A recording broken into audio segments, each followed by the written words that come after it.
Bienvenido a Saboreando la Palabra, el comentario a las lecturas de la Misa Dominical. Te habla el Padre Ángel Siapi, de la parroquia Cristo Redentor en el Paraíso, San Juan, Puerto Rico. Recuerda que en la descripción están las citas bíblicas de las lecturas, el enlace al guión de la Lección Divina, el enlace a los apuntes del comentario y la dirección de la página web de la parroquia Cristo Redentor. En el nombre del Padre, del Hijo y del Espíritu Santo. Amén. Oh Dios, por ti nos ha venido la redención y se nos ofrece la adopción filial. Mira con bondad a los hijos de tu amor, para que cuantos creemos en Cristo alcancemos la libertad verdadera y la herencia eterna. Por nuestro Señor Jesucristo, tu Hijo, que vive y reina contigo en la unidad del Espíritu Santo y es Dios por los siglos de los siglos. Amén. Domingo 23 del tiempo ordinario, ciclo C. Continúa Jesús su camino hacia Jerusalén y hoy se detiene, le dice a los que lo siguen y lo acompañan y nos dice a ti y a mí: aquel que no renuncia a todos sus bienes no puede ser discípulo mío. Comentemos la primera lectura. Tomada del libro de la Sabiduría, un libro escrito en el siglo I a.C. El libro se dirige a los judíos que vivían en la diáspora de Alejandría, en Egipto. Aunque mantenían lazos religiosos y de costumbres con sus antepasados, la nueva cultura helenista en la que vivían dejaba sentir su influencia y atracción, constituyendo un peligro para su identidad judía. La intención principal de su autor es hacer un elogio de la sabiduría, según el género demostrativo griego, pero enmarcando la sabiduría en la fe en el Señor. Dios uno y único del Antiguo Testamento. Esto hace que el autor no solo elogie la sabiduría como virtud, sino que más allá de esta perspectiva específicamente griega, la presente como un atributo divino, personalizado a nivel literario. En su conjunto, el libro de la sabiduría advierte y previene contra la necedad de la idolatría y del ateísmo. La idolatría, tener por Dios a quien no es Dios, y del ateísmo,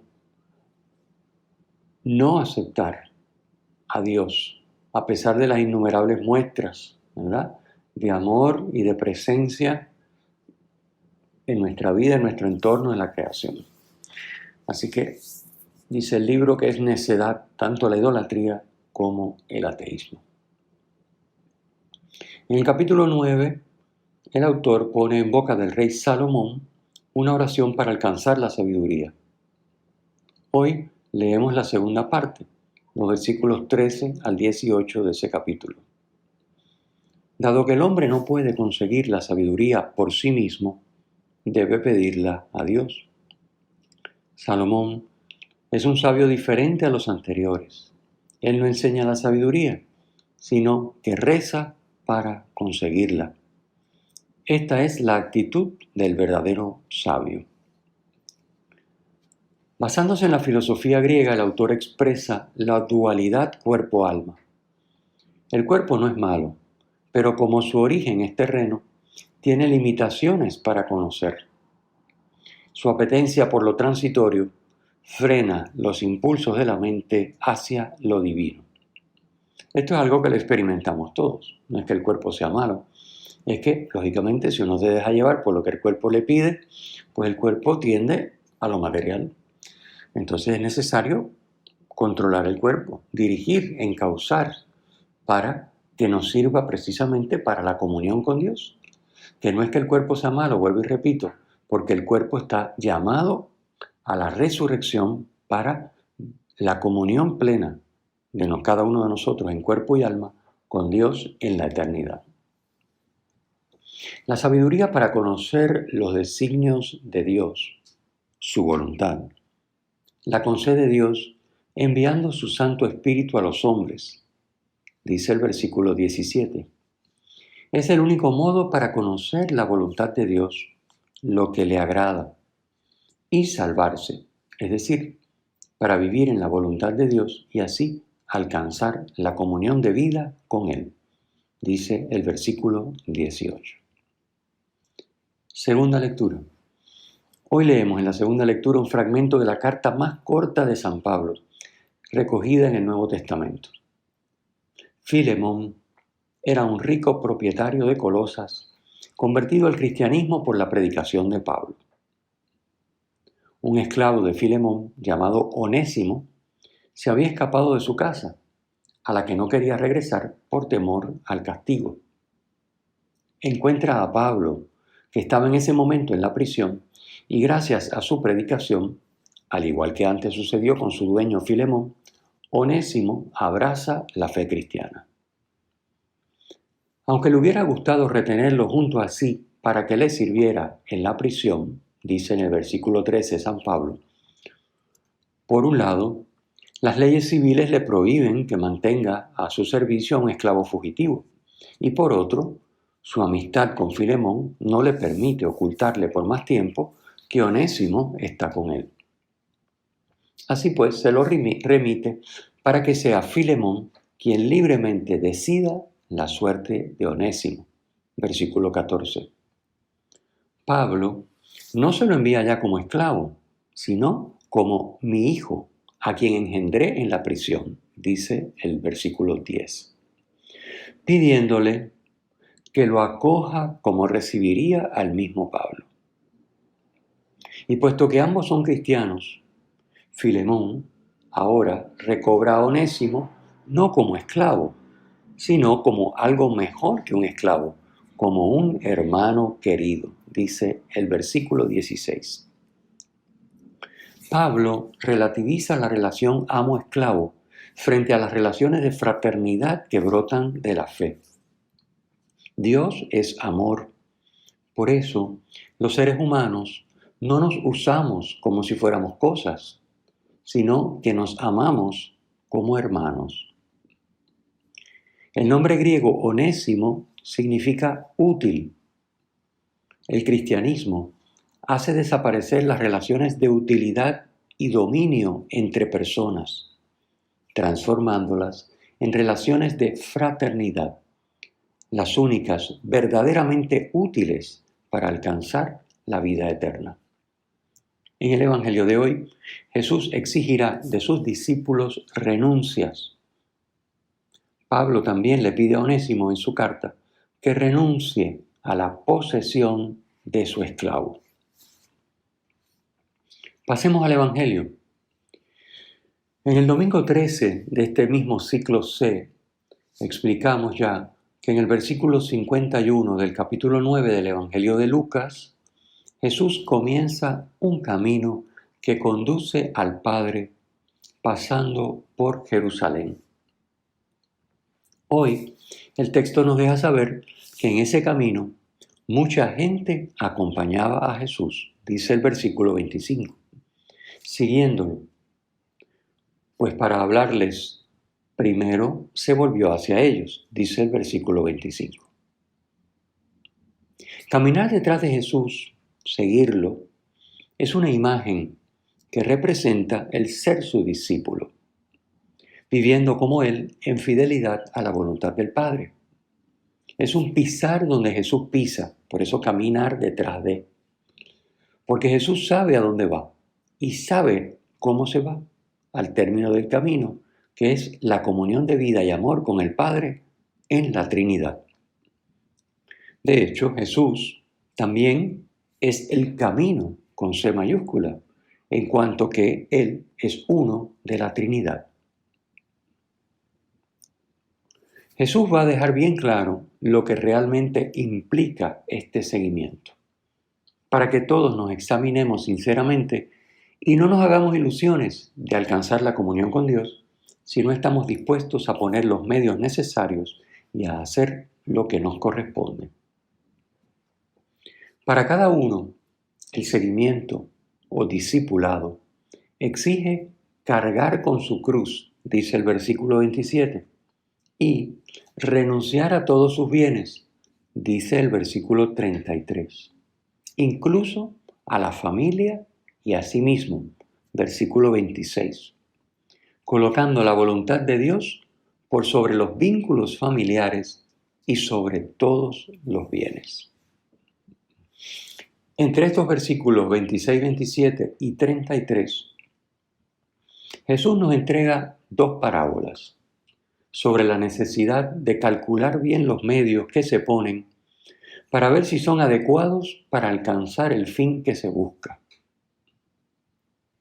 Nos dice que no se inicia una construcción sin saber si se cuenta con los medios para completarla. Esto que parece lógico, no siempre lo es a la hora de la vida espiritual y de nuestra relación con Dios para alcanzar el fin que nos proponemos, que es la vida eterna, la comunión con Él. Dice Jesús también que no se inicia una guerra en la que uno está en desventaja frente al enemigo, sin calcular bien la estrategia y ver si hay posibilidades de vencer. Si así se procede en los asuntos humanos, mucho más se debe calcular bien y poner los medios necesarios para aquello en lo que nos jugamos no la vida, sino la vida eterna, la comunión con Dios, como ya dijimos, que es el propósito para el que hemos sido creados. Nos detenemos un momento en la expresión cargar la cruz. Es muy gráfica la imagen del condenado a muerte que debe cargar hasta el lugar del suplicio la cruz. Sabiendo que va a morir, va a desgastarse en ayudar a preparar aquello en lo que luego va a entregar la vida. Esto, desde el punto de vista humano, es totalmente inhumano. Pero lo que da sentido a cargar la cruz, a esta imagen inhumana que Jesús utiliza para invitarnos a vivir ese estilo de vida, lo que da sentido a cargar la cruz no es desgastarse, claro que no, ni siquiera entregar la vida, sino el cargar la cruz al que Jesús nos invita. Es un cargar la cruz en el que la vida se le entrega a Dios mediante el cumplimiento de su voluntad, como hizo Él mismo. Sin esto, cargar la cruz no solo es inhumano, es una necedad, es una locura. Cargar la cruz y morir en ella no es un fin en sí mismo, sino que es el camino para resucitar a la vida eterna, a la vida divina, como sucedió con Jesucristo y como sucederá en este camino que nos está narrando San Lucas cuando Jesús llegue a Jerusalén y viva allí su pasión, muerte y resurrección. Cargar la cruz comporta el esfuerzo y la renuncia necesarios para conocer la voluntad de Dios. Eso es lo que significa cargar la cruz hasta el lugar del suplicio. El esfuerzo y la renuncia necesarios para conocer la voluntad de Dios. Y también comporta el esfuerzo y la renuncia requeridos para vivir esa voluntad de Dios, para hacer la vida. Es lo que significa el morir en la cruz. Está el cargar la cruz hasta el lugar del suplicio y el morir en la cruz. Ambas cosas requieren esfuerzo. La primera, para conocer la voluntad de Dios, eso es cargar la cruz. Y el segundo, vivir la voluntad de Dios. Ese es morir en la cruz, que es un morir porque es morir a lo que yo quiero para vivir lo que Dios quiere, su voluntad. En ese sentido es un morir. La llamada de Jesús a cargar la cruz, siguiéndole, no es una invitación a sufrir más que los demás, que los que no están dispuestos a hacerlo. Mucha gente piensa así, pero no es cierto. Tampoco es una invitación a sufrir menos. De lo que se trata es de darle sentido al sufrimiento, haciendo que valga la pena, que no sea necedad ni locura, que valga la pena, porque se sufre con Cristo, se experimenta su protección y ayuda, y se alcanza la vida verdadera. La renuncia a lo que impide o es contrario a la voluntad de Dios es condición para vivir la comunión con Él. Cualquier bien, cualquier persona o cosa que pongamos por sobre la voluntad de Dios nos impide cumplirla. Por tanto, se impone la renuncia a ese bien. Dicho en positivo, todo bien tiene que quedar supeditado al sumo bien, que es Dios, el único, absoluto, con A mayúscula. Es el tanto cuanto de San Ignacio de Loyola. Esto que está explicando Jesús lo resume San Ignacio, lo expresa en sus palabras con el famoso tanto cuanto. Y cito de sus ejercicios, el número 23, dice San Ignacio: el hombre tanto ha de usar de ellas, o sea, de las cosas, de los bienes creados, cuanto le ayuden para su fin, que es alcanzar la comunión con Dios, como venimos explicando. Y tanto debe privarse de ellas cuanto para ello le impiden. Hagamos examen. ¿Estamos decididos a cargar nuestra cruz? ¿A poner los medios para conocer más plenamente la voluntad de Dios? En primer lugar, suplicándole que nos conceda su sabiduría, como hace Salomón en la primera lectura de hoy. Ser cristianos nos comporta renuncias, como la que Pablo le pide a Filemón en la segunda lectura. O seguimos tranquilamente los criterios mundanos y vivimos como todo el mundo. El Señor esté con ustedes y con tu espíritu. La bendición de Dios Todopoderoso, Padre, Hijo y Espíritu Santo, descienda sobre ustedes y les acompañe siempre. Amén.